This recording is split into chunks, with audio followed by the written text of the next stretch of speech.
Hello and welcome to this new presentation on review of my newest rig. And with that, I wanna update or give you more tips on in this video on how to create realistically or more appealing deformations and more realistic in volume holding deformations on your character. So I'm going to talk about how the rig, the features of it, and the character, and what I thought about when I built certain things, especially when I mean topology and stuff like that.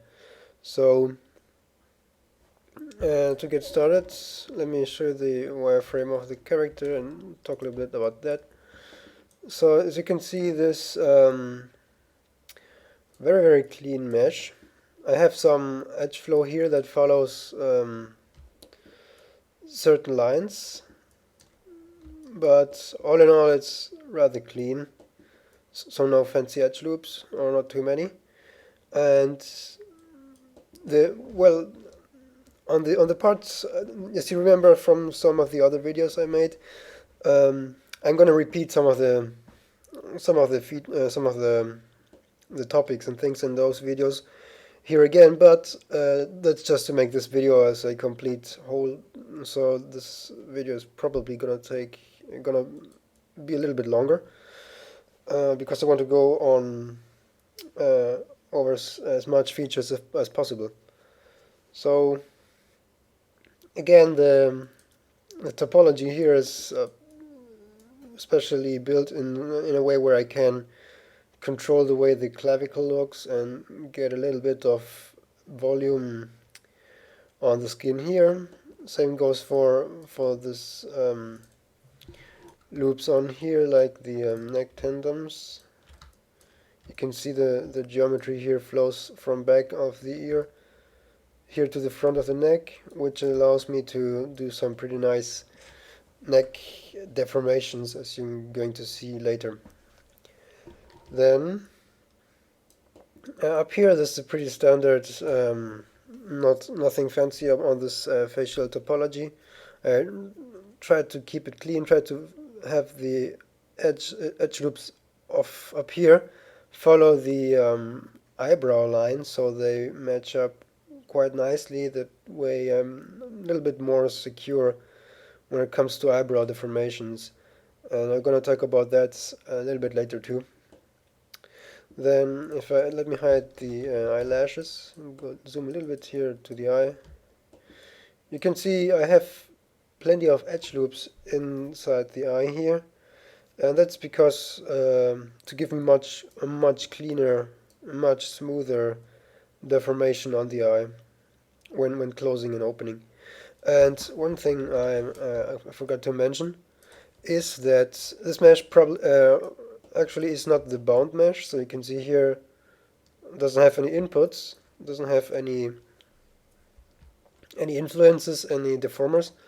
So I did this with the in mesh out mesh workflow just to get a clean mesh to work with. And the nice thing about this is I can adjust this model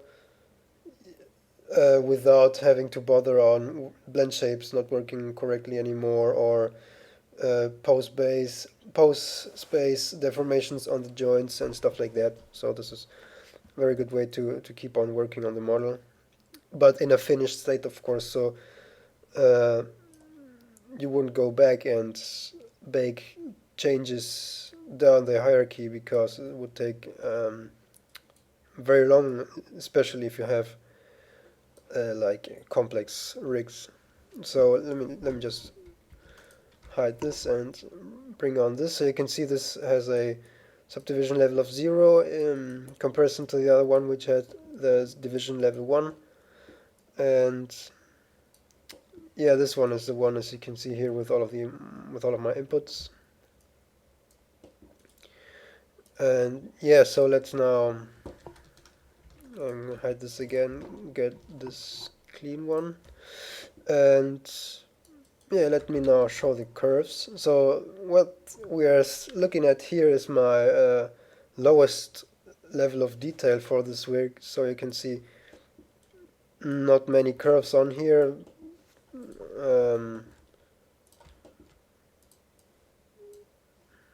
Only 42.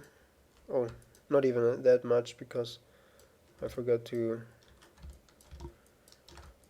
add in my nails, or rather her nails, to this display layer. So here we go, 23 curves. That's plausible and very, very easy, very simple. Nothing fancy going on here. So this is pretty standard, just a pretty standard control curves you would have on any as basic rig as it can be. So looking at a more higher, or let me first just, I don't know, I just gonna pump out, go to the highest level of detail, which adds plenty of curves into this, and still no facial curves. I'm going to talk about this later. And you can see it has some more controls now. Basically added the finger joints, finger controls, and some twist controls, and some other controls here, which I'm going to talk about now. So to do that, let me show you the joint hierarchy of this. This rig has, as you can see, some joints. Let me hide this light here, and I'm going to talk about some of these joints, not of all, but on most of them. So starting on, we have this extra bone here, which is like an extra bone for refining neck deformations. So if I hide the joints and move the head curve, you'll see what of a clean neck rotation I get from this. And you can see I already plugged in some neck blend shapes to the neck. So when I rotate this head far in the Y, the neck shape, the blend shapes trigger, and due to the very clean edge flow and topology, these look very clean and nice too. So if I show you the wireframe, so you can see a little bit better how this moves. When I rotate the head in Z, you can see there's only a slight deformation here. Same as it goes if I rotate in X.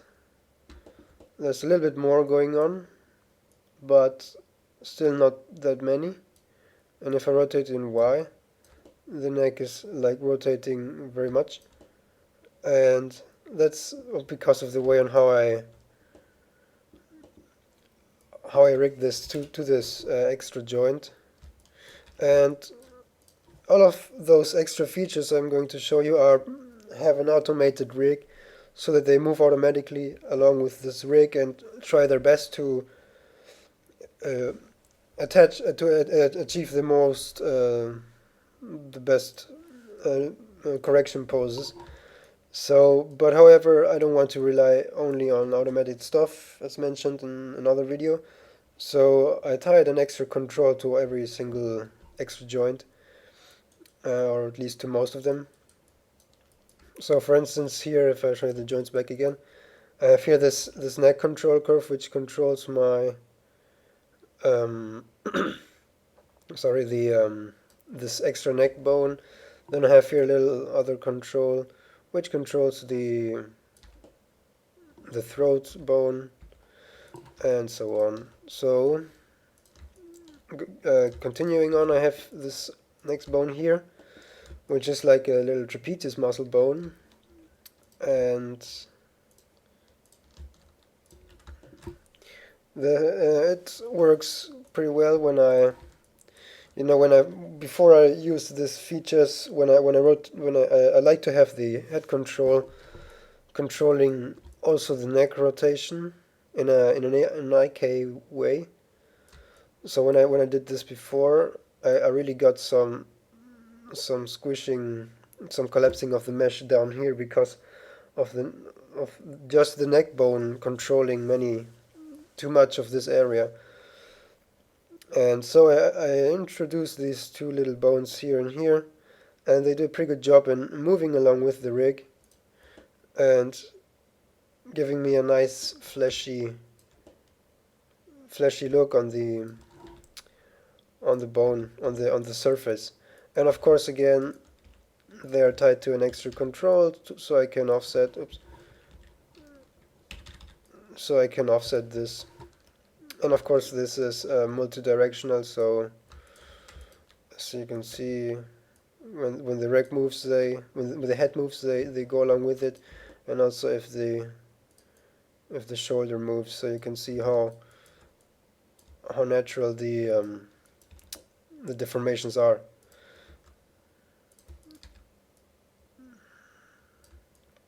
Yep.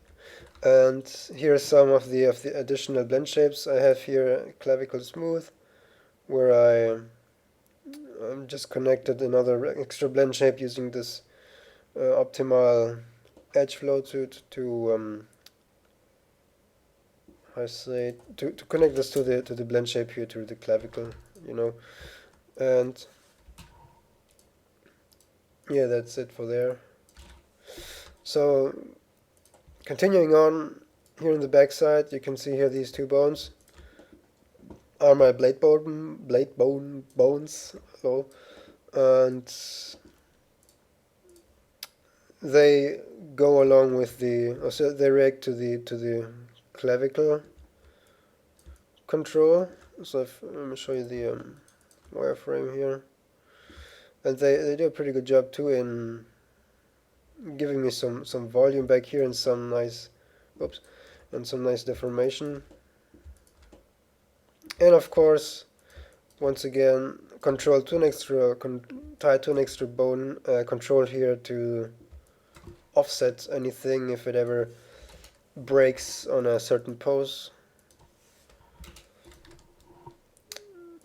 So continuing on, I have this other bone here, which is like for this upper breast muscle, which helps me a lot to maintain volume here in this area when the arm rotates forward and up. So let me show this to you in FK. When I move up this arm and move this arm forward, you can see the bone here starts to follow, and you can see how the arm holds the volume pretty nicely. How this pose looks rather natural, looks very natural to me, and no mesh folding and wrinkling here at all. At least not on this still very relaxed pose. If I go any further than this, I start to get some wrinkling, but this is realistic too, so I'm fine with that. And once again, this tied here to this extra offsets control, just to give me some more freedom on the deformations on this and to optimize every pose. So the feature I mentioned in the previous video, here's this, let me show you the bones again, this counter twist rig. The base for this is shown at Digital Tutors, and I went ahead from there and tried to make the setup more robust and much more powerful. So as you can see, this does a good job in holding volume, so you see almost no deformation up here when I rotate the arm. And as soon as I reach a certain value, the arm starts to collapse because of the way I rigged this. But no worries. Instead of having to with this new setup, it's very easy for the animator to address this problem. So this is the counter twist control, and instead of just going ahead and counter twisting this, and trying to matching it up. If it ever occurs during one shot, you can use this range of motion limit value here to give us more, or to rather to shift the range of motion. So you can see her arm is now rotated backwards. This pose is already not very natural, and I don't think too many animations would use a pose like this. But if it ever comes to and the animator faces this problem, he can use this attribute here to, you can see my auto rotate value is at 93, so I need to increase the range of motion limit to up to more than this. So if I type here 94, the mesh is fixed again.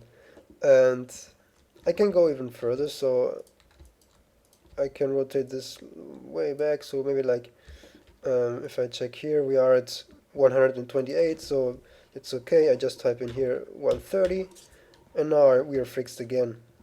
And if I want to go forward again, I like reducing the range of motion to the other side, or on a certain axis, but that doesn't matter because the animator can just animate this value too, and having the twist rig here fixing in real time with no extra effort. So that's for that. Now continuing, let's continue down the arm first. And so if I show you the bones here, they are already visible. We have those twist bones here too. So down here, because the wrist hasn't even near that high range of motion as the shoulder does, the twist rig here was quite simple. It's just an extra IK chain with a pole vector and that tied into these three bones, and this does an excellent job in counter twisting. So we get flipping, but it's on a pose that's very, very extreme, so it's okay. I'm okay with that. And the next thing is, here I have, when I was on previous rigs, I didn't keep any, I didn't try any solutions to address the wrist problem, because when you rotate the wrist up and down, you start to get mesh collapsing here because there's two little bones driving it. And I came up with a solution. I installed two extra bones on the upper and lower side, and the wrist is weighted to them up here and to the other one up down here. And when I rotate the arm down, you can see how the joints stretch and give the wrist its volume back on the upper and lower side. So on the lower side, it's simulating like a little bit of skin squashing and giving its volume back. Oops. And on the upper side, it's just like trying to maintain the volume, to simulate like a skin sliding. And same goes for the other direction.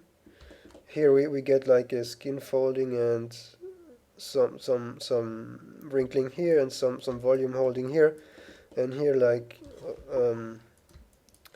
we get a nice skin sliding.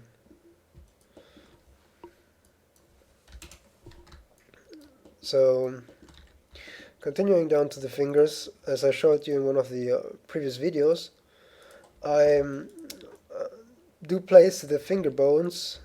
I do use double joints for the bones to give me a much better finger volume, and along with that I need to place the bones on the very top here in order to preserve volume when the finger curls in. So when I grab these two attributes, you can see the volume is being held pretty good, and that makes the fingers look much better when they are in such a close position and there's no gap in between here. So that's something you wanna keep in mind for the fingers. And I think that's it for the hand. Let me continue now on with like the chest area still. So I have this my classic breast rig here. So this is nothing new here. And down to the stomach, here's something new. So let me show you the bones, and it starts to get new from the spine. So let me move the arms back to get a clean view from the side view. And as you can see here from my driver chain, the spine is not straight and the bones are not evenly spaced out. Why did I do this? It's because on previous rigs I did this. I had like a super clean spine with evenly spaced out bones because I wanted to have everything symmetrical and mathematically correct and stuff like that. And easy to rig, of course, because rigging a straight spine is much easier than rigging a curled spine. But the problems went down. I faced the problems later in animation because if I always model, or I very often model the characters with such a spine like this, where the back of the spine is already curled. And the problem that gets when we have a straight spine is that when we curl the spine, the character's back won't curl as good. So we will have some weird back, some weird stuff happening on the back side of the character, like the back is not curling and bending correctly and not holding volume as we should want it to do.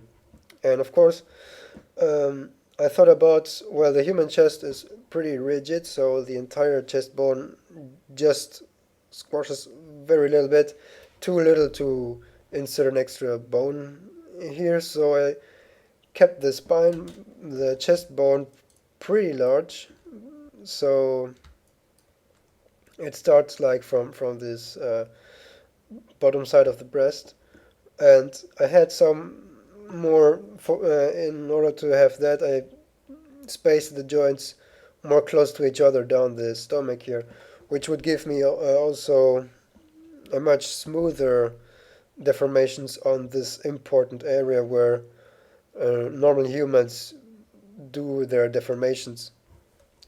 So in order to have this down here, using the digital Tutor's end spine, it's still the same system, so not very much changed. But I changed the way the spine twisting occurs because of the many more bones down here and less bones up here. Having the bones twist evenly coming to the calculated by the chest and hip controls, I would get much more rotation from down here than from up here, and that would lead to unwanted deformations down here, an unnatural look of the deformations. So what I did there is, instead of averaging between the chest control and the hip control to get to this mid twist, and averaging from the mid twist and the chest control to get this upper mid twist, and vice versa on the lower side, what I did was I kept an absolute rotation on the very bottom hip bone and on the chest bone, but on these three extra bones here, I used a blend node, so a pair blend node, to smoothly blend between the upper chest and the lower chest rotations, and tied that to some attributes down here. So you can see here spine B, C, and D rotation blend. So what happens is that if I rotate the character's chest, you can see how well this looks, and that's because of having this. I have this very much control on how the spine rotates here on the fly. So as you can see, the spine B rotate blend is on 0.1. That means that it has only 10% of rotation influence of the chest. The spine C bone has already 40%, and the spine D bone has 80%. So that that gives us a very nice and very high control over the spine. So even if we have like a shot where the character needs to bend in a different way, yeah, animators can just go up here and change some of these values to get another look of the spine. And yeah, the next feature you may have noticed are this couple of bones here. So these bones are intended to hold the stomach volume when the character is bending in any direction. So as you can see, when I rotate this chest, you can see how this bone on this side starts to move out and giving us some feeling of volume. So if I turn off this feature, you can see how we start to get some very weird squashing here and some mesh collapsing, and that's very normal on the simple joint rig. But instead of using muscle systems to generate this volume here, because as I mentioned on one of the comments, for a slim character like this, having a muscle rig is like an overkill. So it would be too much of an effort to reach too little deformation differences, and even because to have an effective muscle rig, you need to have some volumes, and if the character is slim like her and the volumes aren't that big, you're gonna have some troubles doing the tweaking. So it's much easier, and I find much more effective to work with bones and just bones here. So if I turn on this feature, you can see how this starts to simulate some content in the belly and giving me back some of the volume, and this making the rig behave really naturally. Same goes for this front part. So I can rotate the spine forward, and you can see the bones will try their best to give me back some volume. So if I turn on this feature here, you can see how this entire stomach starts to collapse, and this area starts to pull out, and you get a very unnatural looking. It's like she would have forced her I don't know how to call this in English, but you know what I mean. And of course, as I always said, I like to have extra controls for fixing everything. So if an animator doesn't like the effect, he can turn it on and off smoothly. And of course, even further, he can go ahead and do his own custom fixing of every single part here on the mesh. So the freedom for that is given. So continuing on, we have this extra spine bone. It's just an extra influence on the spine system to give us more freedom and more control of the look of the spine, and to give like some secondary motion. Then of course I have some buttocks volume rig here. So if I turn on the joints, you can see here these two bones, and they do a pretty good job in holding the volume when I like move the leg forward. I don't get too much of collapsing, and the amount I get, I think it's acceptable. It's in the realistic field. So, and if I rotate back, this bone will start to stretch a little bit out to maintain the volume and not just collapse inwards. And this same works if I like rotate the chest back. You can see how I start to get some volume here back.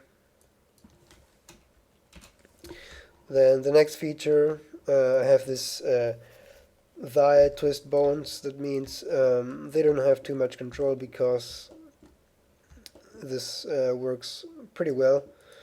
It's like when I rotate the leg, you can see the thigh holds its volume here, and no much twisting occurs up here. If I view with the wireframe you can see this very clearly.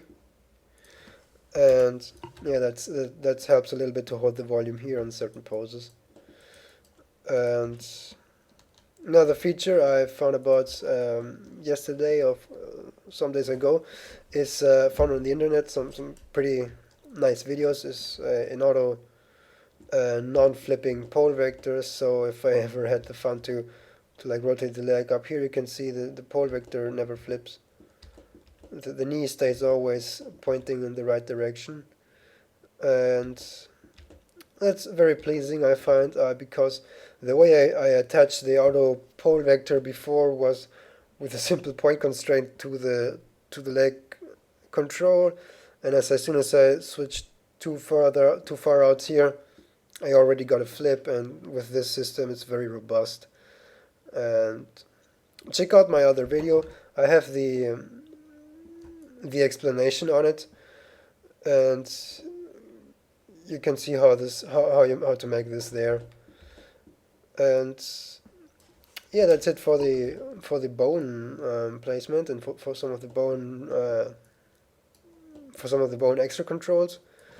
And now let's get to the blend shapes. I have a few blend shapes here to help me to get even better looking deformations. So when I rotate this, when I move this leg up, you can see when I move this far up, you can see how natural this leg looks, and how good if I show this from above, you can see how the leg starts to get some volume, starts to look fleshy when moving this up, and this is very good looking too. So you can get some, you can see how this muscle here starts to show up because of the squashing, and not when doing this. So very good looking feature here. There's one extra bone I forgot to mention. Now that I see the arm, this an elbow volume bone. It's a very simple rig here, but what it does is when I rotate the arm forward, this bone stretches out and gives me some of the tip of the elbow back, and that's you can get some very nice volume holding here. And now here for the arms again, little extra blend shape to get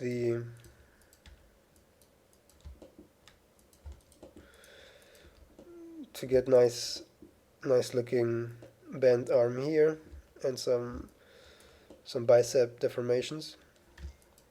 So nothing fancy on this side. So yeah, what did I do next?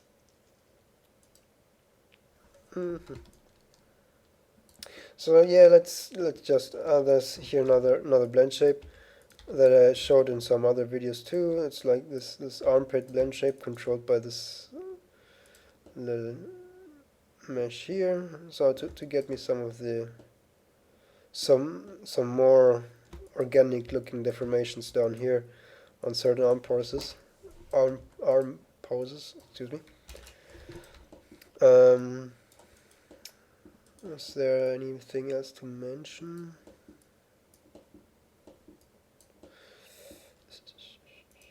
Yeah, maybe just a little presentation of the auto clavicle rig that I built. So they teach an auto clavicle rig for IK. This is on digital tutors, and as again I gone from there and modified it a little bit to give me a better looking deformations for that. So instead of having the clavicle control pointing on the automatic side, pointing to the wrist bone, to the wrist control, it's now much rather pointing to the elbow bone, which gives us a much more realistic behavior of the auto clavicle for the IK. Excuse me. What this means is that you can do pretty much stuff with your arm, and just from the elbow without affecting your clavicle too much. So this is what I wanted to achieve here, where I can move the, you can see I can move the arm, but the auto clavicle doesn't move that much. And if I do some more extreme posing, the auto clavicle follows correctly. And yeah, that's I don't use this auto clavicle during animation because I find it more annoying than helping. But I find it's a fine feature to play around with like this and to showcase, and looks very neat, looks very smart. But it's not very practical in animation anyway. So I much rather prefer animating with FK, however.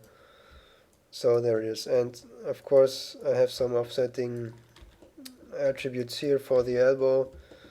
So I have an auto elbow rig, and this auto elbow reacts to the wrist rotation.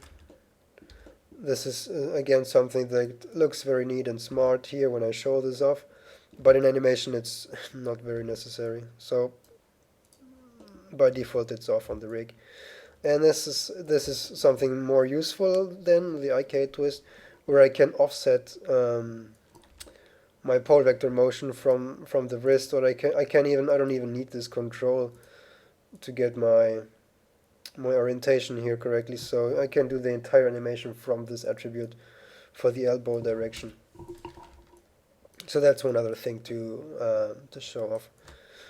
And yeah, now let's show me a little bit. I rigged this hair, so her hair is dynamic, and this was a pain in the butt rigging this, because I went ahead and clustered these little hair geometries into more bigger clumps and did some rigging on this.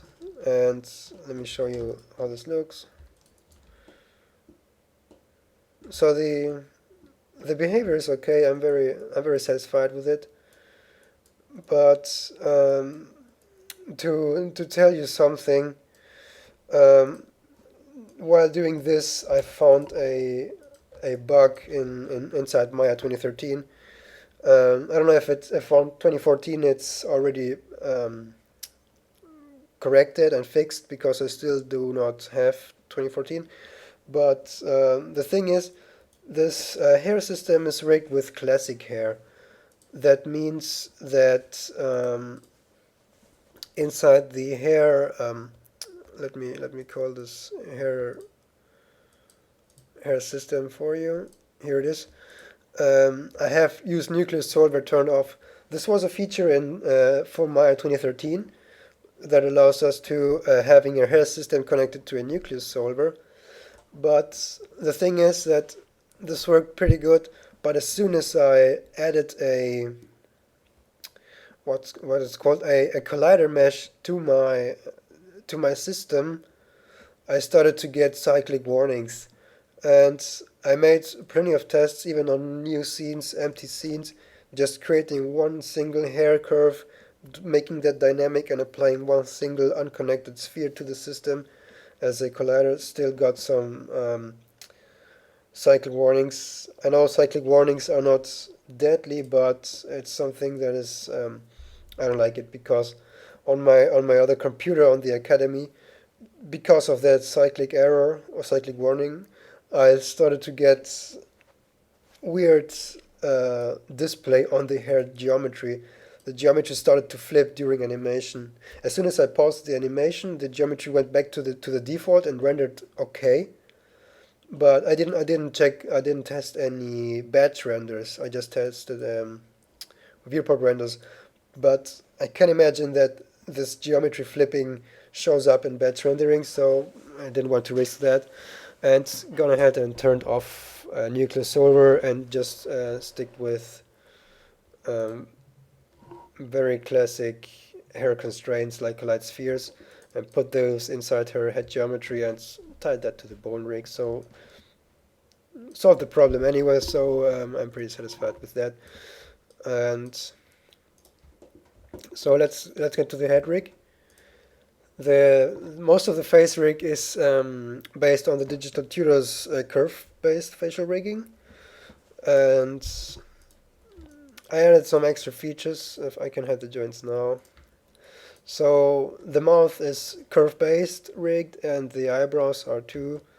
So if I show you the on-face controls, you can see I have some couple of controls here, and the deformations on the eyebrows look very okay to me. I like this curve-based rig. Before on some rigs before I used simple bones here, but I realized that having this geometry being controlled by curves is much better, because you can get a much more dynamic feel to this. It is not dynamic at all, but it feels like the skin is connected up to here, and everything feels connected to each other and feels organic. So, and here's the very simple, just like eye blink controls. I have connected this to all attributes except for scale. No, scale doesn't work. But just to get a huge range of motion for the eyelids. So you can get a lot of posing from there. Excuse. I wanted to say something. Yes, and here's some extra thing. I got a auto follow eyelids rig built here, and you can see how her eyelids follow the eye movement, and this looks okay. Looks okay, and this is even practically in animation, because most of the poses here look very okay, and you can start off from that, and maybe turn this auto feature on if you are doing some intense work with eye movement.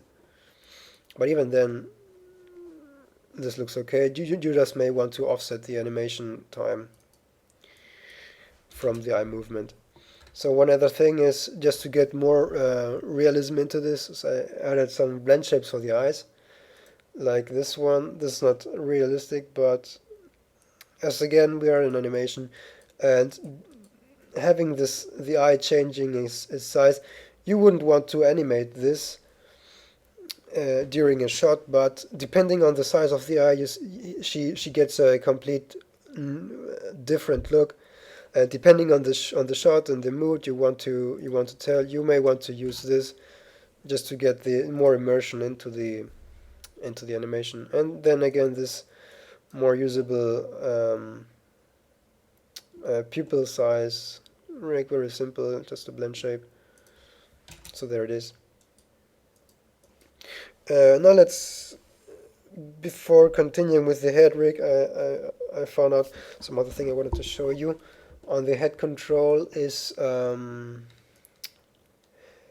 have a feature installed here, like the auto neck and auto head rotation, and what you can see here already, now the head is turned off and the neck is turned to 40%. So what that means is, if I rotate the torso,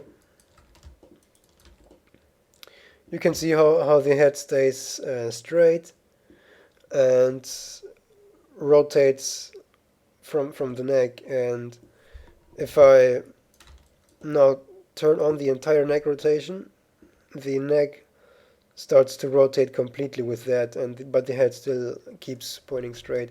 And as soon as I introduce the head rotation automatic, this thing behaves as if it was parented. So there's depending on the animation you want to use, it may be easier to pose in the character using this features turn off. So I like to have this on 40%, because it looks very nice when I rotate this from the side, and you can see even now the neck things here start to trigger.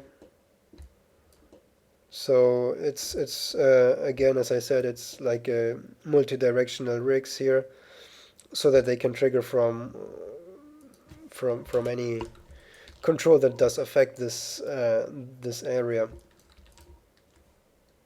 So let's get back to the face rig. Yeah, that's where the eyebrows and the eyelids. And here's an extra control. This is just a simple bone I placed here, simple cheekbone. But this helps me a lot on some cheek deformations. You can see I can get some more serious skin movement from here, depending on the facial pose. Then of course some nostril and nose controls. And as we come here to the lips are I recommend you to check out the rigging, curve-based rigging or rigging human face. One of those two I use this idea from. It's very very cool. So you have very much control of your mouth shapes. You can literally sculpt the mouth, and the looks are very. You can get a lot of different poses from here. You can get almost every mouth shape from just these few controls. So it's very good, very very pleasing. I like this rig a lot. And of course, this is not the default digital tuners rig. I, as always, went ahead, took this rig, took the ideas and enhanced it, put in some more features that helped me more on what I wanted to get from my rigs. So I'm getting a dry mouth. Let me, excuse me, I wanted to drink something.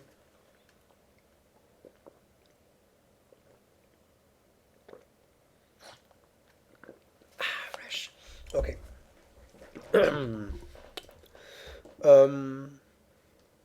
Yeah, then having here this extra control to offset the entire mouth and even scale and rotate, so everything is tied into this, and then another offsetting for the upper and lower lips. So stuff works like that. And then the jaw. The jaw is pretty simple. So the only thing I did is I tied some of the clusters for the mouth corners here to go in a little, in order to have to get some more organic and more stretchy looking look here on the lips. And well, I really like having controls on the face, because it keeps you very close to the character, and you can really go in and, like I said, like sculpt the face and get some huge control from everything. But I always also do want to have off-face controls, like the classic facial UIs, because rather than the on-face controls, the face UIs are much faster to animate with, and you have only you have very very little amount of attributes to work with to get at least the base pose of a face. So like to block in facial animations super quickly. So it's down here, so you can see now on face controls are on. Let me turn them off and turn off the face UI controls, so that opens up this facial UI. And the system is additive, so I can control both at the same time. I could do this, and then on the same control here on the eyebrows, offset this effect up. And yes, as I said, this upper area is very self-explaining, so same stuff like that's going down here. And down here it starts to get a little bit more complex. The sync control here, it's like a simple sync control where I can like very quickly